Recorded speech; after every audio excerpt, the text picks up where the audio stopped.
So far, in 2020, we've seen really two pandemics, and one is very obvious. One is COVID-19, and it's clear that we had to really pay attention to it because it's devastating to our economy, and it cost really a lot of lives, and our healthcare system is overwhelmed as a result of it.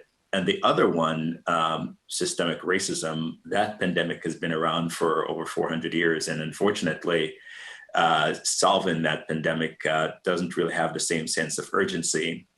But what we realized in 2020 is that as a result of us not paying too much attention to that particular pandemic, that we saw the inequality in our system. We saw demonstrations in the street. And we realized that we really do have to pay attention to it. And so that S, the social aspect of governance, is ESG, is something that a lot of companies are paying very close attention to these days. So really, there are twin roles that we find that management and the board has. One is that the management team of a company must really come up with a comprehensive plan to deal with this social pandemic, which is anti-Black systemic racism. And of course, the board can't be silent on the issue as well. The board has to address it in terms of its own makeup. And we're going to see what we call SOD, which is say on diversity. We've seen SOP, say on pay. And every single company has been paying attention to it. We're going to see say on diversity as an issue.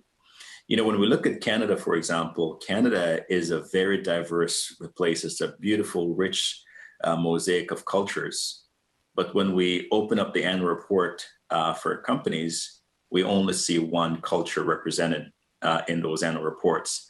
And we believe that will change.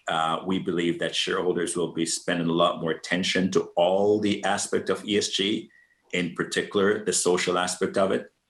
And why do we think so?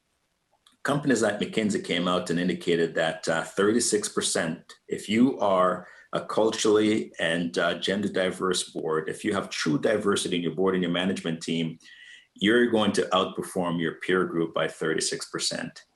So essentially, investors are leaving money on the table if they don't pay attention to a company who lacks diversity.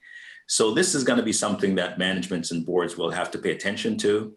And it's going to have the same attention as COVID-19, I think, going forward.